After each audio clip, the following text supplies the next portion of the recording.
conseguir un resultado, tienes que hacer algo incómodo. A alguien le va a incomodar. Vas a tener que salir de tu zona de confort, vas a tener que asumir riesgos invariablemente. Yo creo que uno de los éxitos en la vida es asociarte con alguien que sea mejor que tú, ¿no? Uno habla mucho, pero no escucha. Y en la vida hay que saber escuchar. Esa relación con el dinero va formando y va definiendo justamente qué vas a hacer tú. Personas que dicen, yo ahorro para comprarme una casa, ahorro para comprarme un auto, sin embargo no crean unos activos, ¿no? Que son los que les permiten pagar esa casa o ese auto. Sí. Hola a todos y bienvenidos al podcast Detrás de la Mente. El día de hoy tenemos un nuevo episodio especial en donde conoceremos a un emprendedor, un profesional de ingeniería industrial que cuenta con un MBA en el rubro de banca y finanzas. El día de hoy es un emprendedor que se encuentra actualmente como gerente en la empresa de Supra Factory. Hola Javier, ¿cómo estás? Buen día, Natalie, un gusto estar contigo. ¿Qué tal? Cuéntanos, por favor, ¿cómo ha sido tu experiencia alrededor de todos estos años? En realidad son varias las historias que se traslapan y finalmente hace 4 años iniciamos Supra Factoring. En realidad uno no sabe en qué momento las historias que vienen en la vida van a servirte, ¿no? Pero más o menos eso ocurrió, ¿no? Varias historias, varias etapas de mi vida se fueron dando, coincidiendo, y hace 4 años coincidimos con mis socios y mi persona y bueno, iniciamos la operación de Supra Factory, ¿no? Fue una serie de lindas coincidencias. Y cuéntame, Javier, ¿qué persona eras tú antes de convertirte en este gran emprendedor? Siempre he tenido una vida profesional, ¿no? Gracias a Dios, pude estudiar, digamos, tempranamente ingeniería industrial y, digamos, al margen de mi vida laboral, porque trabajaba así como dependiente, siempre hubo la intención de emprender, ¿no? De hecho, en algún momento me dedicaba a la decoración, confección, textil, también en algún momento hicimos exportación de artesanías, importación de calzado industrial y sacando, digamos, viendo un poco para atrás, han sido como 6, 7 emprendimientos y, digamos, no lograron acuajar. Sin embargo, por fin coincidió, pero nuevamente hubieron varias coincidencias. O sea, tú tuviste unos 7 proyectos antes de llegar al que tienes hoy en día. Correcto, sí. O sea, estos 7 proyectos habrán sido en el lapso de unos 15 años, por lo menos. Pero en cada uno de ellos hubo un proceso de aprendizaje. Uh-huh. No hubieron los resultados, evidentemente, pero justo cuando iniciamos Supra Factory ya teníamos el conocimiento, teníamos algo de capital. La actitud invariablemente estaba ahí, así que fueron nuevamente varias coincidencias. Qué interesante. Y coméntame, ¿cómo era tu vida en esta etapa? Mira, conforme fue pasando mi vida y a partir de los 25, en que los 25 fueron un poco lentos, te voy a decir, hasta los 25 años. O sea, tú empezaste tu vida emprendedora a los 25 años. Claro. Estudié en la universidad, hice la maestría, comencé mi vida laboral y a partir de ese momento yo siento que la vida corrió muchísimo, ¿no? Porque cada vez era tomar más responsabilidades, asumir mayores retos y en consecuencia la vida se fue acelerando, ¿no? Entonces yo comencé digamos, a ver opciones para independizarme, digamos, a los 10 años, 15 años de haber iniciado mi vida laboral. Uh-huh. Entonces, cada vez ha sido mucho más rápida la vida, ¿no? Eso contestando a tu pregunta. Claro. ¿Hubo algún momento en tu vida que tú dijiste, tengo que cambiar esto? Sí, o sea, tuve una vida laboral interesante, pero hay una historia. Hay un libro que todo el mundo conoce, algo así como que hay un cuento, mejor dicho, que de un muchacho que vende su vaca, ¿no? Ujú. Y en realidad la vaca era de alguna manera el banco, ¿no? Era tener un lugar seguro, pero que no era suficiente para lo que yo quería alcanzar mañana más tarde, como familia, como proyecto de familia, como proyecto personal. El hecho de salir después de 25 años de banco fue un reto que comenzó a desencadenar esta serie de pasos, vamos a decir, con éxito para mí.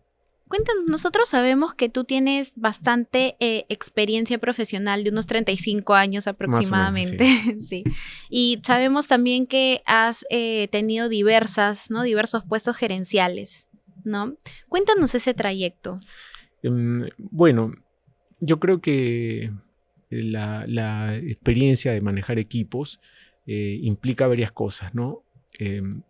Aprender a delegar, por un lado, pero por otro lado no dejar de ser responsable con los encargos que tú das. Vale decir, quien es el primer responsable eres tú como gerente y tienes que tener... tienes que saber hasta dónde delegas, ¿no? Porque evidentemente hay tareas que son muy sensibles y que en algún momento me han traído algún dolor de cabeza, ¿no? Entonces uno va desarrollando sentido común, criterio, pero también mucha psicología, ¿no? Ver a la persona, ver a tu equipo, ver sus capacidades y saber que tiene las herramientas, tiene la actitud sobre todo de poder hacer los encargos que tú quieres, ¿no? Y por otro lado, manejar el ambiente laboral, ¿no? El ambiente laboral es súper importante, ¿no? Prácticamente yo te diría que una vez que se quiebra el ambiente laboral, prácticamente es difícil recomponerlo, ¿no? Ujú. Entonces, ese es el otro atributo que, como te digo, en el tiempo me ha servido para actualmente también sacar adelante a Supra Factory, ¿no? O sea, manejar la armonía en el equipo ha sido esencial. Ay, mira, te felicito. Gracias. Cuéntanos un poco sobre Supra Factory. ¿A qué se dedica? Bueno, Supra Factory es una empresa que ya lleva cuatro años de actividad, es una empresa registrada en Cavalli, registrada en la Superintendencia de Banca y Seguros. Básicamente se dedica a financiar facturas, vale decir, un proveedor pequeño, un transportista, una empresa que hace servicios generales, le brinda o presta sus servicios a una empresa grande y a mí me interesa el riesgo de esa empresa grande. Entonces, sé que me va a pagar. Entonces le digo, tráeme tu factura y yo te la financio. Entonces yo hago las labores de un banco pequeño, ¿no? Entonces me alcanza la factura y yo le adelanto el efectivo en pocas horas. Realmente pocas horas. Claro. Y entonces este proveedor no deja de pagar sus planillas, no deja de pagar sus combustibles, sus repuestos, y su ciclo productivo continúa, ¿no? Y a mí me permite, bueno, evidentemente ganar los intereses y después de unos días cobrarle a la empresa grande, ¿no? ¿Y a los cuántos años tuvo éxito esta empresa? Porque me imagino que al inicio era bastante incertidumbre, ¿no? Ya, bueno. También yo venía con algo de know-how. Salí del banco después de manejar 25 años productos financieros. Entré a un fondo de inversión. Luego unos accionistas chilenos me seleccionaron e iniciamos una operación acá en el Perú. Y yo ya venía con esa experiencia. O sea, nosotros en esta experiencia que te cuento de los chilenos, armamos la operación desde cero. Entonces, yo fui el primer gerente y primer funcionario peruano de esta empresa y prácticamente yo me sabía ya el camino, ¿no? Claro. Ya me sabía el camino. Tuve la suerte de haber emprendido con dinero que no era mío, ¿no?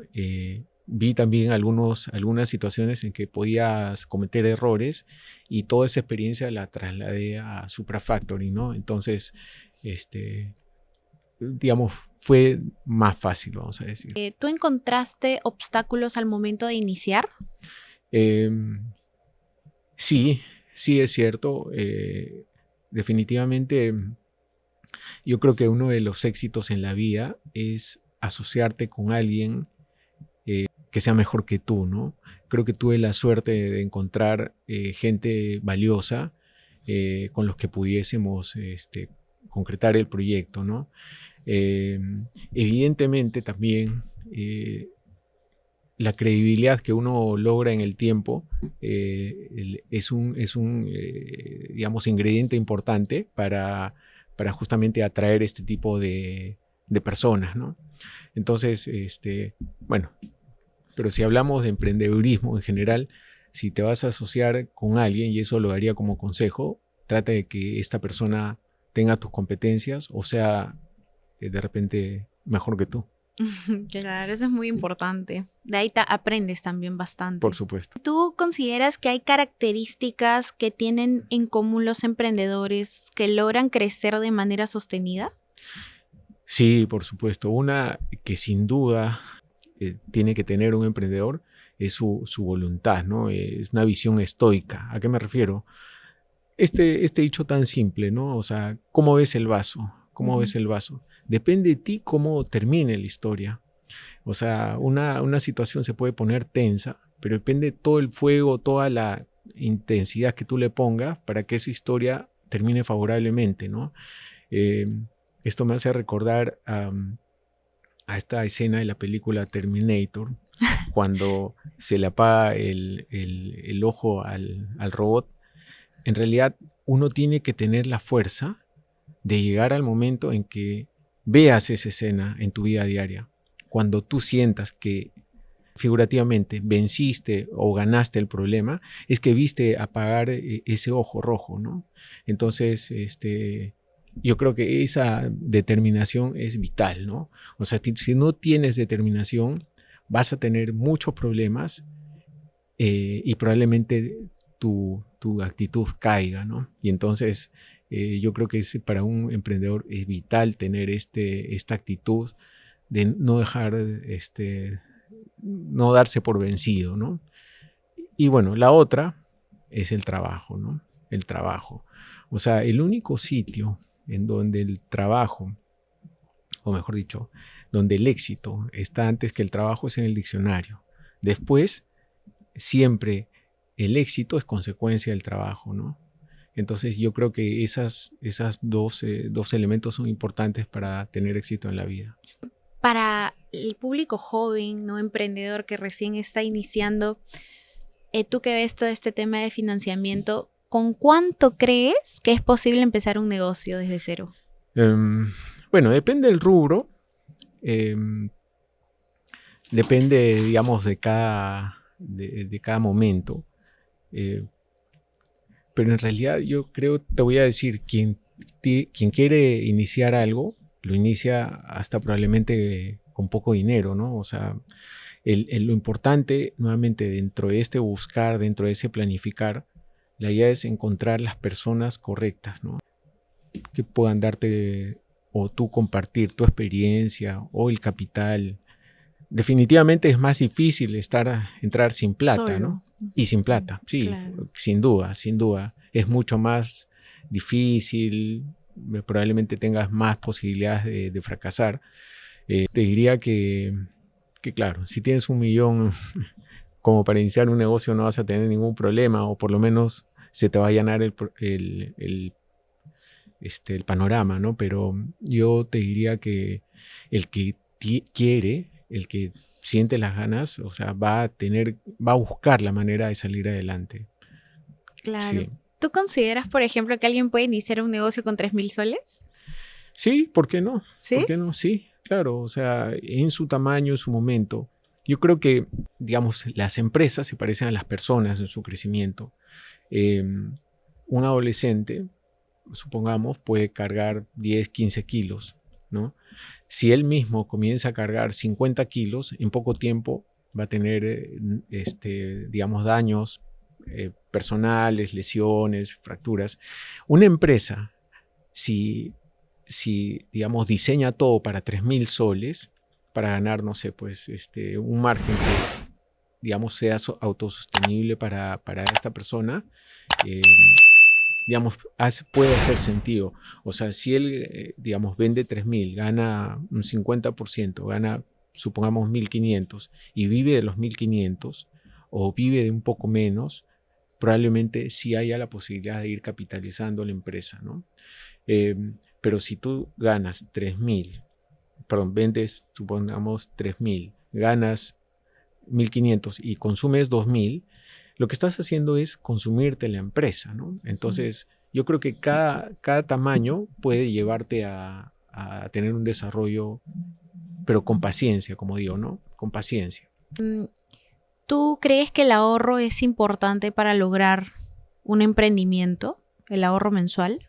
Súper importante. Súper importante. Y yo te diría que, y esto tiene que ver inclusive de tu relación con el dinero, y esta relación con el dinero increíblemente se forja en los primeros años, cuando uno es niño y recibe probablemente su primera propina, uno observa al niño y puedes observar del niño que coge y guarda todo en la alcancía, o el niño que sale y se va corriendo a la tienda a comprar algo. Dulces. Dulces o golosinas, en fin.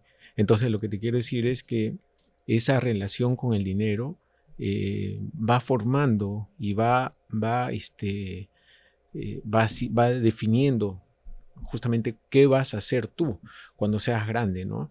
Si eres una persona que le interesa lo material, exhibicionista, etcétera, etcétera, probablemente lleves a una situación en donde vivas en la tarjeta, hipotecado todo el rato, y con el agua hasta el cuello, como se dice.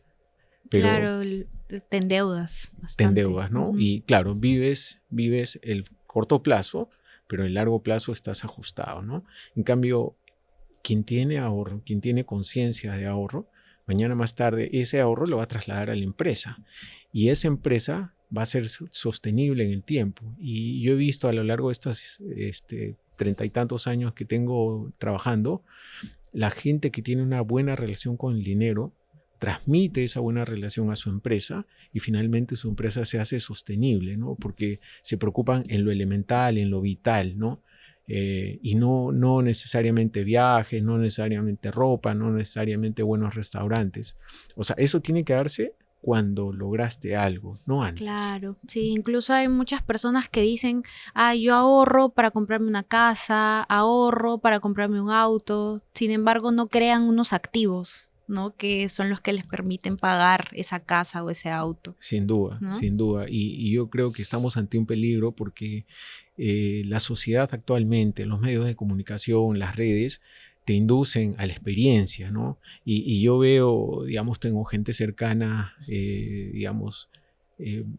adolescentes, jóvenes, priorizan la experiencia personal, ¿no? O sea, yo he salido a los 30 años al exterior en mi primer viaje afuera, cuando había logrado cierto estatus, digamos, pero ahora, digamos, muchachos de 20 y tantos años quieren ir a Europa, quieren ir a Asia, quieren ir a África, y entonces no está mal, no está mal priorizar la experiencia. El asunto es si estás logrando o tienes los márgenes necesarios como para darte esa vida, ¿no? Claro, hay que priorizar el ahorro entre todo, ¿no? Sí. Ante cualquier viaje, ante cualquier compra también, ¿no?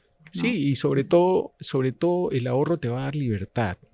Yo en algún momento pasé mi vida laboral en una situación y no tuve la libertad de tomar la decisión de alejarme de ese momento porque no tenía los ahorros. Y entonces, como te dije hace unos minutos, a veces cuando te abrazas a esa vaca que te da, digamos, todo el día a día, te malacostumbras, ¿no? Y entonces el ahorro te va a dar libertad, sin duda.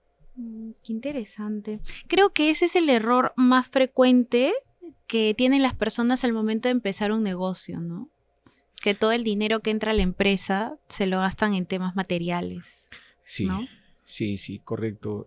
Uno tiene que ser muy consciente del margen, uno tiene que ser consciente de cuál es tu punto de equilibrio, a partir de qué nivel de ventas tú realmente comienzas a tener, digamos, a partir de qué importe tu empresa genera, ¿no? O sea, y se hace sostenible, ¿no? Y cuidar eso. Y bueno, y otro tema ahora muy importante, el tema tributario, ¿no? O sea, tienes que tener un buen contador. Tienes que tener, y tienes que meterte en la contabilidad, o sea, invariablemente tienes que tener conocimiento básico porque si uno no paga los impuestos, y ese es a veces también eh, uno de los errores grandes, es creer que dispone del IGB y en general de los impuestos, ¿no? Entonces, ese es un elemento que te puede también traer problemas serios. Javier, cuéntame, con respecto a tu experiencia de haber tenido 7 proyectos anteriores que, bueno, hoy en día no han tenido éxito, ¿no? Cuéntame un poco, ¿qué diferencia hay entre un emprendedor que abandona un proyecto y otro que persevera? Mm, a veces es complicado no saber en qué momento abandonar algo, ¿no? Ujú, Sí es difícil, porque yo te he hablado de tenacidad en pocas palabras, sí, eh, pero si bien es cierto, uno tiene que ser enamorado de sus proyectos y apasionado, también tiene que ser consciente de que en algún momento tienes que esperar señales como para que tú mismo digas, bueno, mira, si esto va bien o si tengo estos índices, estoy yendo por buen camino.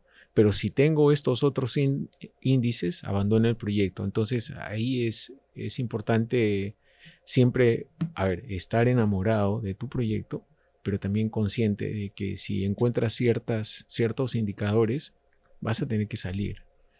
Sí, claro. sin duda. ¿Hay un margen de tiempo para saber si es que va a funcionar ese proyecto o no? Claro, o sea, podría ser, por ejemplo, tu capital de trabajo, ¿no? Si tienes, por ejemplo, un restaurante, imagínate esto, ¿no? Y tú inicias y sabes que en 6 meses tienes gasolina para 6 meses, tienes dinero para 6 meses, y al mes 3, al mes 4 no estás alcanzando el punto de equilibrio, em, evidentemente va a ser muy notorio y te va a marcar la pauta, ¿no? En algo, pues, no, digamos, alguno de los elementos puedes no estar considerando, ¿no? Ujú, Entonces, siempre tienes que ser consciente de estos indicadores. claro. Hoy en día, en 2026, ¿consideras que es más fácil emprender que hace años o consideras que hace años era mucho más sencillo? Em, yo creo que hay más elementos. Por ejemplo, el que maneja tecnología, inteligencia artificial, yo creo que va a tener algunos elementos como para tener golpes de suerte, cosas que antes no había, ¿no? Entonces, creo que sí hay algunos elementos que son importantes, pero evidentemente manejar las herramientas, eh, decisivo. Si hoy en día tendrías que describir al emprendedor peruano, ¿cómo lo describirías? Bueno, el emprendedor es un tipo optimista, ¿no? Que ve la oportunidad. Es un tipo que, que probablemente también, si puede evadir algo de impuestos, lo va a hacer. Este, pero no deja de ver la oportunidad, ¿no? Es una persona también trabajadora. Si tiene que trabajar el fin de semana, lo va a hacer. Eso sí, o sea, yo creo que tenemos como... No hay horarios. Sí, no hay horarios, Ujú. no hay horarios. O sea, el emprendedor peruano es trabajador, ¿no? Somos trabajadores. Y nada, siempre está atento a ver cualquier circunstancia, Cualquier ¿no? circunstancia, Sí. claro. Ahora vamos a tocar un tema de la ansiedad, Ujú. ¿sí? Tú me comentaste, ¿no? Que en algunos momentos de tu vida sufriste de cierto tipo de ansiedad, ¿verdad? Sí, Sí. Coméntame un sí. poquito cómo fue. Mira, yo creo que, digamos, intuitivamente, siempre he buscado el equilibrio. Creo que la vida, mira, la vida es mente, cuerpo y alma, ¿no? Tú tienes que trabajar siempre en esas tres dimensiones, mente, cuerpo y alma. Em, Increíblemente, cuando tú eres equilibrado en los tres aspectos, yo creo que estás más predispuesto a obtener el éxito, ¿no? Entonces, intuitivamente te digo, hacia mi adolescencia, para mí el deporte comenzó a representar algo que me daba mucho equilibrio, ¿no? Ujú. Eh, Comencé a practicar karate, luego hice muchos años ciclismo, muchos años frontón, muchos años taekwondo, vengo corriendo 22 años, no de los acreedores ni de la SUNAT, sino vengo corriendo maratones. Y eso siempre me ha dado equilibrio, ¿no? Siempre me ha dado estabilidad, tranquilidad. Entonces es una manera de, digamos, de que las preocupaciones se disipen, ¿no? Claro. Pero sanamente, ¿no? O sea, digamos, creo que cada persona debe encontrar qué cosa lo equilibra, ¿no? A mí, en mi caso, como te digo, es el deporte. ¿Tú sentías que la ansiedad afectaba tu día a día? Gracias a Dios no tanto, No. Ay. pero, digamos, sentía que el ejercicio me daba esa tranquilidad. Respirar bien, importante. Uno no le toma mucha importancia a la respiración, pero este ejercicio últimamente lo he estado haciendo 4-7-8. Ay, 4 inhalas, 7 retienes. retienes, Y 8 botas. Y en realidad te da mucho equilibrio, ¿no? Te disipa la mente y en algún momento, si estás tensionado, pues te va a dar tranquilidad, ¿no? Claro. Y Javier, hablando del deporte, y tú que tienes tanta experiencia con el deporte, ¿cómo así llegó el running a tu vida? Ah, me gustaba el deporte. Ujú. Y en mi época había un programa que se llamaba Gigante Deportivo. Te hablo de los 80. Y en ese eran 8 horas de deportes los fines de semana, sábado y domingo, 4 horas. Y en ese momento pasaban eventos como la Maratón de Nueva York, por ejemplo. Y yo, ilusionado con eso, y más o menos a los 14, 15 años dije, en algún momento lo voy a hacer. Pasaba también secuencias del Ironman, la triatlón, ¿no? Que es nadar, correr y montar bicicleta. Y yo decía, esto tengo que hacerlo en algún momento. Y bueno, pasó el tiempo y estuve en un banco y el gerente general había corrido una maratón en Nueva York. Y entonces hubo una fiesta a fin de año y yo le dije, bueno, yo voy a acompañarte al año siguiente. Estábamos contentos celebrando los resultados del año y me dijo, yo me acuerdo de todo, me dijo. Sí, yo le dije, lo voy a hacer. Y efectivamente el 2003, después de haber corrido varias veces, distancias, También. sí, practicado, entrenado, debuté en Nueva York. Corrí la maratón de Nueva York en el 2003 y fue una experiencia espectacular, ¿no? Espectacular, Wow. sí. Bueno, de ahí han venido otras carreras, pero ese fue el inicio. Ay, mira, ¿y cómo te sentiste? ¿Sentiste que hubo bastante aspecto positivo a tu vida? Sí, claro.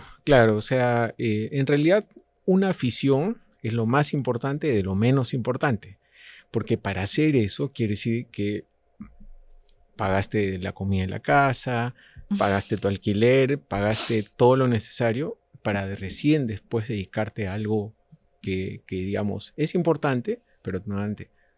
Es lo más importante de lo menos importante, pero evidentemente te llena, ¿no? Entonces, sí, para mí hay un antes y un después en mi vida, después de haber completado eso. Y bueno, después vinieron otras carreras como Chicago, Berlín, Tokio, Buenos Aires, así que sí han sido buenas experiencias. ¿Tú entrenas a las 5 de la mañana? Sí, frecuentemente, sobre todo cuando hay competencias próximas, sí. ¿Hay algunas enseñanzas del running que tú aplicas hoy en día en tu empresa? Sí, sin duda, ¿Sí? sin duda. ¿Como cuáles, por ejemplo? Como te decía, el trabajo es vital para conseguir el éxito, o sea, la disciplina. Yo creo firmemente que siempre el talento es superado por la disciplina, siempre, ¿no? O sea, yo prefiero tener un trabajador que sea justamente eso, trabajador, que talentoso. El talentoso se va a confiar mucho en conseguir la suerte, pero el trabajador tarde o temprano va a conseguir el resultado. Es así. Entonces, por ejemplo, es una máxima en la empresa, ¿no? O sea, nosotros trabajamos porque en el trabajo diario se consiguen las oportunidades, ¿no? Entonces, sí, igual en el running, ¿no? Y una maratón, como se dice, los primeros 30 kilómetros corres con las piernas, los siguientes 10 con la mente y los últimos 2 kilómetros lo corres con el corazón, ¿no? Y entonces prácticamente eso también lo aplicas en la empresa, ¿no? Porque hay días y hay semanas y hay meses duros, pero si tú no estás focalizado y finalmente no está metido tu corazón de por medio, pues no vas a conseguir los resultados, ¿no? Y así que Y sí, eso lo aplicas coinciden. siempre. Así es. Ay, qué interesante. Ujú. Cuéntanos, tú escribiste un libro. ¿Cómo así se te ocurrió esa idea de escribir un libro, El coraje de correr? Gracias. Sí, es mi hijito. Em, bueno, la resiliencia, para empezar, es un mensaje sobre eso. Juan José Castillo lo conocí hace unos 15 años, un corredor contemporáneo mío con triunfos en la maratón de Buenos Aires, en la maratón de los Andes, y fue segundo en la carrera de San Silvestre. Y lo que ocurrió fue que él estaba ganando la media maratón de Bogotá y lo atropella un camarógrafo que estaba en una moto, estando a 100 metros de la llegada, lo atropella. Y prácticamente en su momento cumbre significó la salida y digamos la salida del profesionalismo de Juan José Castillo. Entonces lo que yo relato acá es justamente qué es lo que hace una persona cuando su mayor activo se pierde. O sea, él era profesional, sus piernas eran su elemento de trabajo y dejó, prácticamente no pudo seguir profesionalmente. Entonces, él se reconvierte, ¿no? Y entonces a mí me impactan esas historias, ¿no? O sea, gente que le quitaron sus piernas literalmente y pudo seguir adelante, ¿no? O sea, reconvirtió, tuvo que verse para adentro y decir, bueno, ¿qué me queda? ¿Qué tengo? ¿Qué hago ahora, no? Y probablemente, o sea, después de este accidente, 6 años estuvo entre operaciones, muletas, sin generar ingresos, pero en ese momento él tuvo que repensar qué hacía, ¿no? Y entonces uno comienza a pensar en qué eres bueno, ¿no? ¿Qué puedo hacer? Y proyectas. Y eso trata la historia, ¿no? Entonces, justamente es una historia de continuar, de no perder la fe, justamente también que tiene que ver con el emprendedurismo, ¿no? O sea, regresar a ver qué es lo que tienes como para seguir adelante. Para ti, ¿qué es el éxito hoy? Bueno, el éxito, yo creo que también en esa trilogía que es mente, cuerpo y alma, yo creo que el éxito es primero tener salud, ¿no? Porque sin salud no tienes nada, ¿no? Luego, tener pensamientos que te, digamos, boten días positivos, bonitos, ¿no? Bueno, tener, digamos, materialmente lo necesario para estar cómodo, ¿no? Yo no te digo millonario, pero sí cómodo, tengas bienestar para ti y para los tuyos, ¿no? Yo creo que ese es el éxito, ¿no? Y bueno, evidentemente dentro de eso, pues, tener tu familia, gente cercana, gente a la que puedas recurrir, ¿no? Ayer conversaba con un amigo y llegamos a esta pregunta, ¿no? Si tú estuvieras ahorita en la clínica, tuvieras un accidente, ¿quién te va a acompañar? Y muchas veces esa respuesta te dice si estás haciendo bien o no las cosas. Entonces, al final uno tiene que contestarse esa pregunta para ver si es que vas a estar solo o no en un momento de emergencia, si es que te pasa algo, Dios no quiera, ¿no? Incluso hoy en día hay muchos jóvenes, muchas personas, ¿no? Que tienen bastante miedo al momento de emprender, ¿no? Tienen bastante miedo. ¿Tú qué consejo les darías a esas personas que sienten este terror o que no se arriesgan, ¿no? a emprender? Siempre hay riesgo y peor aún, o sea, quien no arriesga no va a ganar, o sea, así de simple, ¿no? La vida es asumir riesgos, evidentemente controlados, pero quien no arriesga no gana. Y hay dichos populares, ¿no? Para hacer tortas tienes que romper huevos. Para para conseguir un resultado, tienes que hacer algo incómodo. A alguien le va a incomodar. Vas a tener que salir de tu zona de confort, vas a tener que asumir riesgos invariablemente. Pero yo estoy seguro que al final del día, así te hayas equivocado, te llevarás una lección al momento de dormir, ¿no? O sea, quien se sigue durmiendo nomás, quien no arriesgó, no va a tener esa enseñanza al cerrar los ojos esa noche, ¿no? Por eso es importante, ¿no? Arriesgarse. Sin duda. Darlo con todo. Sí, sin duda. Tú después de 35 años, ya viviendo tu trayectoria profesional, ¿qué has aprendido sobre la mente humana que de repente no te han enseñado en la universidad? Bueno, esto, la relación con el dinero, uno. Claro, es algo, en la universidad no te enseñan muchas veces educación financiera, ¿no? No. Eso lo aprendes en la vida, ¿no? Sí, no te hablan de resiliencia, no te hablan de desarrollar, digamos, la confianza en la gente, saber delegar, cosas importantísimas, ¿no?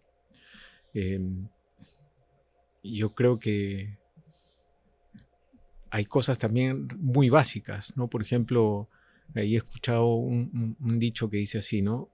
El hombre aprende a hablar a los 2 años, ¿no? Y aprende a callarse a los 60, ¿no? Entonces muchas veces tú hablas mucho, uno habla mucho, pero no escucha. Y en la vida hay que saber escuchar, ¿no? Entonces yo creo que ese es un mensaje bien importante. Probablemente tengas más ganancia cuando escuchas que cuando hablas. Porque al final vas a hablar sobre lo que tú sabes, lo que tú tienes en mente, claro, pero vas a quitarte la oportunidad de escuchar a la otra persona que probablemente tiene cosas que decir y enseñarte, ¿no? Claro, aprendes más también al momento de escuchar. Sí, ¿no? Sí, sin duda. Sí, sin duda.